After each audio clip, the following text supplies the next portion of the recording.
Simin Tov Kuf Ayin Vav Sifkat and Gimel, discussing when a community should be fasting and should be also davening special tefillas, even Tkiyas Shofar, to stir up and to conjure up the sense of having to be chayzer b'teshuva. Sifkat and Gimel v'imhoya dever b'chazirim, not only plague, but even if it's a plague that's killing swine, misanin, mepnei shemehem doimim l'shel b'nei adam. There are similarities biologically to the innards of the sow that is going to make it easy for certain pathogens and certain viri to pass from one to the next, from the animal kingdom to the human. I think the common H1N1 virus is called swine flu for that reason, as an example. It's amazing because they also use the pigs are very good for certain hashtalot, where they take, right, correct, where they take certain parts and use them in bypass surgery, for example. I don't know if it's still used, but they used to do that. Mm-hmm.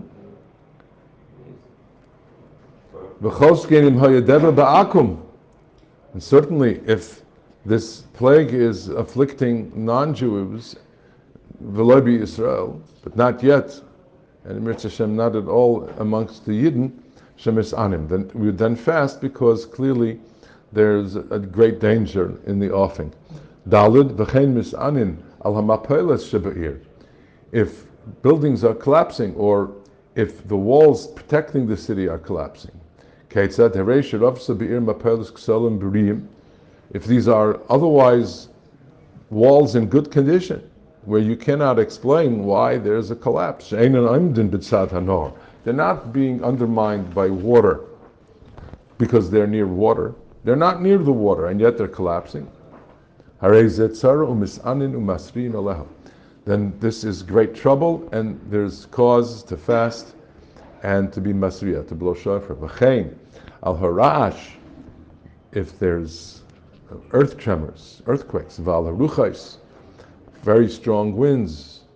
If we have that kind of hurricane force wind, chalila, then we know that that can be so dangerous and destructive to property and to life. Shehem hapilim habinyan v'hargim. They can bring buildings down and kill people. Chalila misanim u'masriin aleim. Hey, v'chein misanim al hachaloyim. If you hear a hurricane report, should you be declaring a tainis? If it's supposed to come. If you know that it's coming to where you are living, and then the community is not otherwise able to prepare. For instance, if they have in their community buildings where you know that you'll be able to be safe because they are constructed of modern materials, where they have even shutters, metal shutters for windows, of course, in those circumstances, then it wouldn't be necessary to announce for a tainus. Hey, v'chein misanim al hechaloyim, and similarly for other diseases, not just plague. Harei, ketzad, harei sheyarad chayli echad la'anoshim harbe ba'oisa ha'ir. You have someone with a communicable disease, kagain askara, diphtheria, tzachayli seger hagoren me'inyin vayisachru ma'aynos tahoim, where the throat closes and the person can't breathe, can't eat. Oy charchur v'chayatzibhem, other infections with fever, high fever, and it causes death. Chalila. Hareze tzaras tzibor. So then that is the tzara of the tzibor that might come upon the tzibor. V'goizrin el hatainus u'masri. V'chein chikuch lach, scabies or dry scabs are different. These are wet scabs. Harehu kishchin pereach. Shchin pereach meaning that it can spread. V'im pashat berev hatzibor misanin u'masriin alav. If it's begun to spread, then it's a kind of a plague, and it should be the cause of tainus. Aval chikuch yavesh, when it's dry, it's not as dangerous. It's therefore caused tzayakin to call out to HaKadosh Baruch Hu for refuah, but not necessarily for tainus. Tzayakin alav bilvad. The Ramah says, "Uve'elu chaloyim ein tzrichin sheyamusu b'shloish yamim zeh chazeh k'mebedeva shehu bo mikoyach shinui avir." You do not need that it be as in the case of plague where people are dying 3 days in a row. Because they are known to be communicable, then, and the symptoms show that that's what we're dealing with, so then we are to announce a tinus immediately. Vav, v'chein, al chaya rosh and ishtalcha. When you have animals that should not be where you live, they are not in the yishuv normally, and yet they are violating or trespassing, meaning that they are acting unnaturally. Ishtalcha meaning they've been sent, heaven sent. Afilu lo hizika ela nir'es bilvad. Even if they've not yet done any damage, they haven't attacked anyone, but they're just seen where they should never be seen. Mis'anunu masrin b'chol makom, meaning throughout this province. Afilu harchaikim, even if it's not in the exact same village, but if it's the same province, then they are going to be a threat to the people throughout the province. Aval im eina mishulachas, eina ela mikra. But if they don't seem to be sent, then you don't have to be kaveh tainus because it's just happenstance. Ezahim mishulachas. How do you know if it's mishulachas?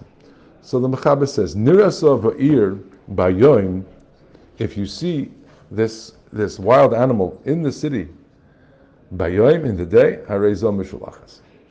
Because it normally would not be there where amongst people, it typically doesn't roam.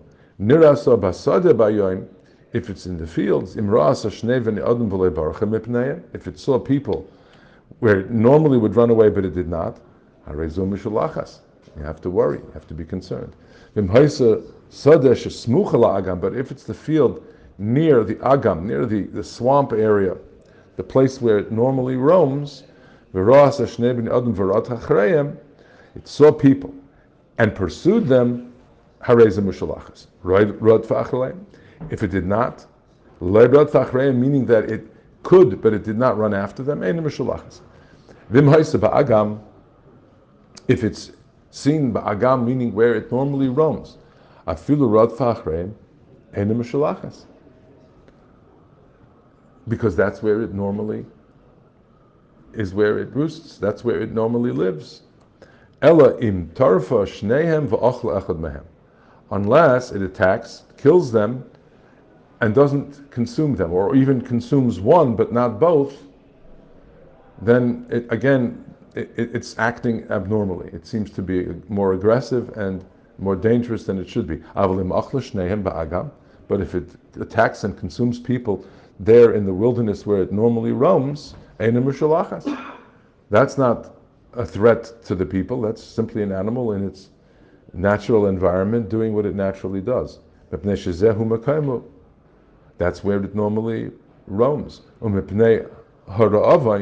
Because of hunger, tarfa, so therefore it attacked and consumed even people, chalila, but that's because that's what it normally does. Not because it's sent and acting in a way that is abnormal or unusual for that species. Zayin batim habenuyim b'midbaros uva'aratzois haneshamois, homes built in the wilderness, in places that you don't have yishuv, they are places that are naturally dangerous. When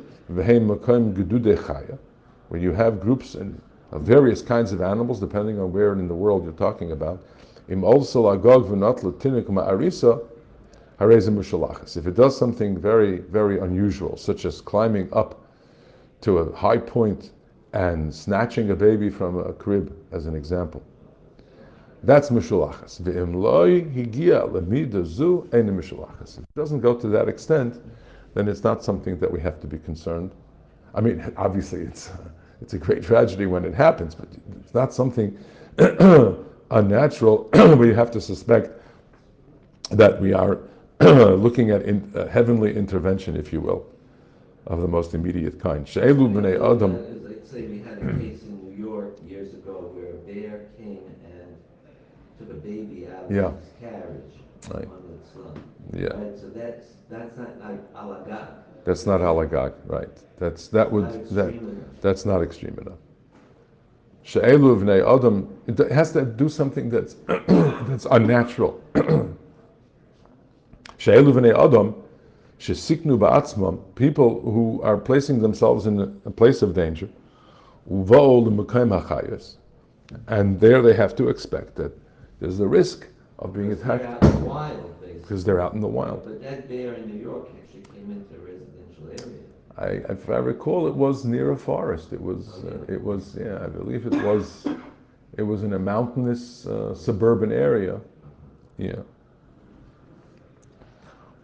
Aval shar minei remes haaretz v'remes ha'oif sheshulchu v'hiziku. Other forms of animals and of chayos, even reptiles, that are clearly acting in a way that's not typical. When you have attacks of scorpions and snakes, of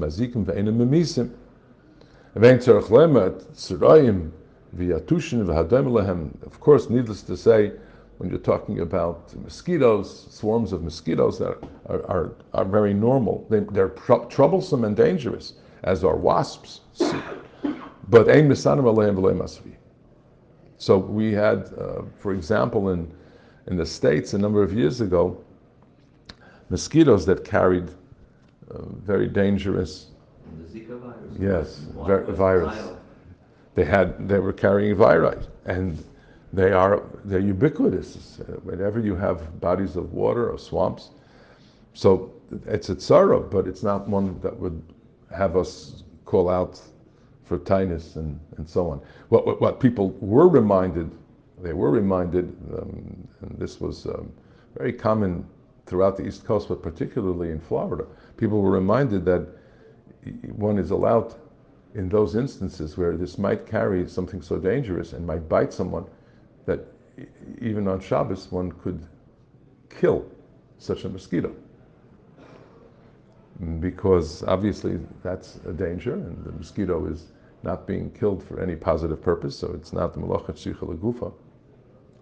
And therefore, the makom that it's so dangerous, halacha mafurish says that you are to make sure to kill that mosquito.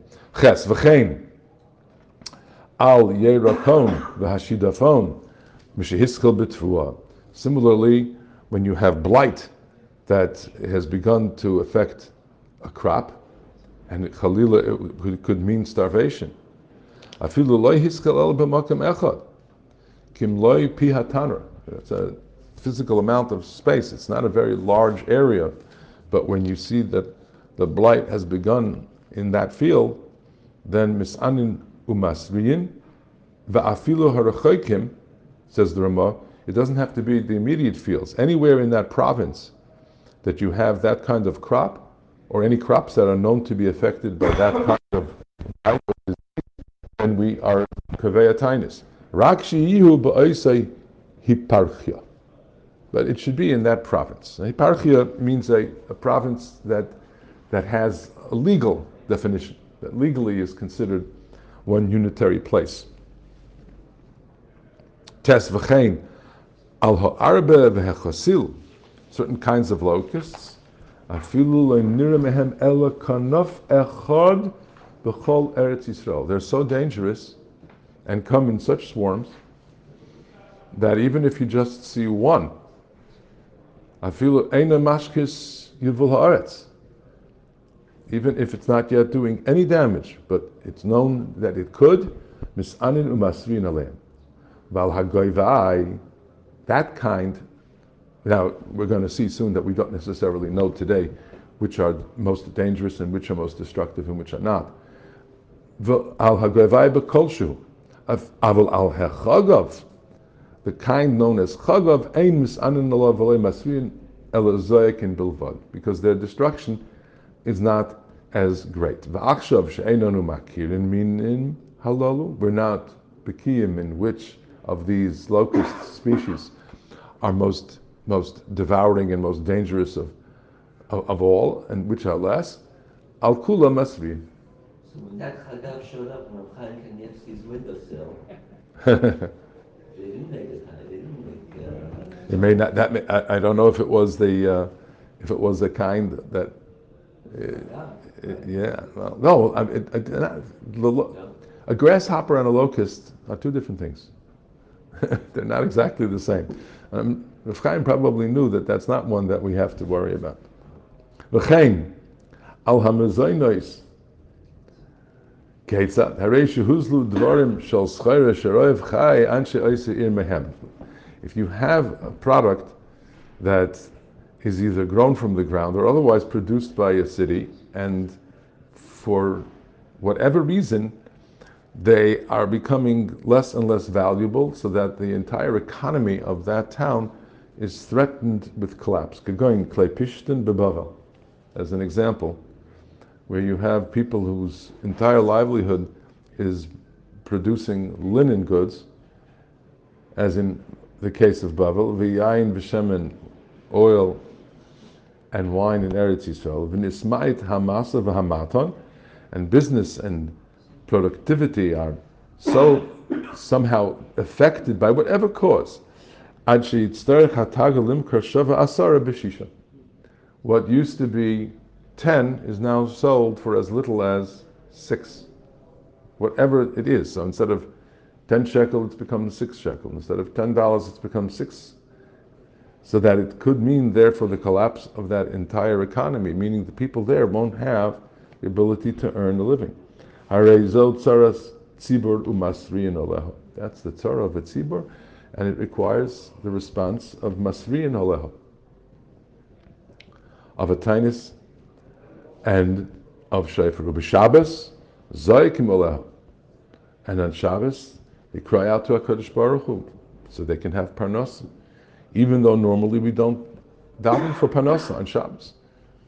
But here it's so dangerous. It could mean the entire community won't have what to eat. Aval ein toikin oleha b'Shabbos, but we do not blow shofar on Shabbos. What's the difference? Suddenly on Shabbos they found out that this is No, it could be that it could be even on Wednesday, and now it's every day. Until, of course, because if the matter is not resolved, then the danger is persistent. There's no time. Is there a time? Not on Shabbos.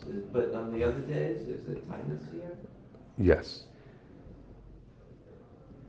Yudal v'chein al hamotor ketzat harei shirabu aleim geshamim ad sheyotzeru lahem.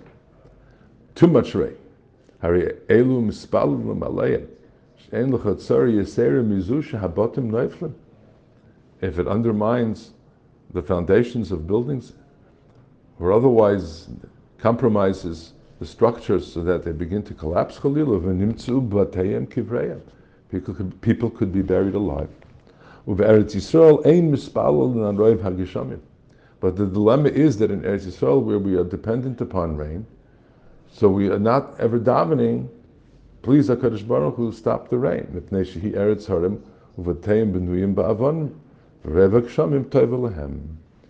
We have in the main homes that are not going to collapse, and we need the rain. So ein misanim lahavir hatoiva.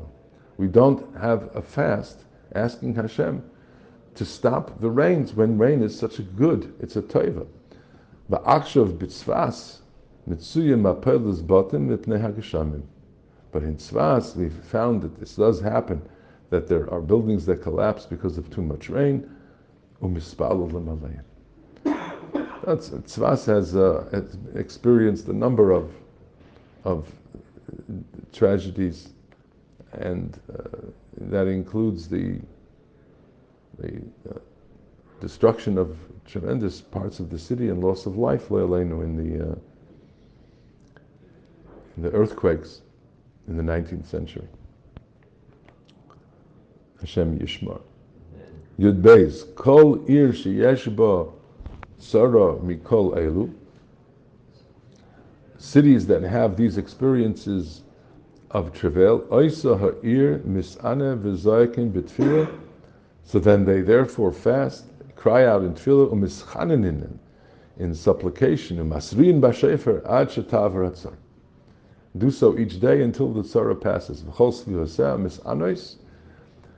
Those villages and those areas surrounding the immediate place of the danger are also misana, they also fast, avaloi masrias, but not with the call of the shofar.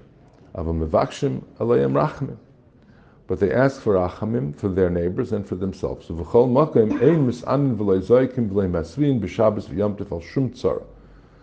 But we are not going to fast, we're not calling out to HaKadosh Baruch Hu in supplication, in tachanunim on Shabbos, certainly not with shofar, chutz mitzaras hamazonos, except for tzaras hamazonos, as we saw earlier, shezoikim aleihem b'Shabbos, where that we can ask for on Shabbos because of the need for immediate what to eat, for sustenance. Yud Gimel Ir shehikifua akum ay nahor, a town that's been surrounded by people who wish us no good, of the kachavim, or where there's a flood that threatens the town, sfina hameterefes bayam, a ship that's about or threatens to founder, afilu al yachid hanirdaf mipnei akum, even if it's just one person who's being pursued to the death by akum or listim or ruach ra, or shor cholish yesh boy sakanas hayom, or a in immediate danger. As far as saying the Mishaberach and why we're allowed to say Mishaberach, well, if it's for someone in immediate danger, it's certainly allowed. He says, Ayin la'el soif simin reish peches, Zayakim u'mischanenim betfilois b'Shabbos aval ein token. So for that kind of immediate danger, physical danger, so you can be Zayak and be mischanen on Shabbos, but not with tkiyas. Ella im kein token, the one case in which you can and should be tekeah, is l'kabei tza'om lazar achehem u'lahatzilam. Not to call out to HaKadosh Baruch Hu, because that kind of call to tshuva is something that is not going to help with the most immediate effect. It's going to help, but it's not to save lives in the most immediate way, to call to tshuva. But a call to arms, or to warn people to run for their lives, either one, that's going to bring about immediate hatzalah. So of course, b'makom sakana, that kind of tekiah, that kind of a sounding of an alarm is not only permitted, but it's obviously indicated. Okay.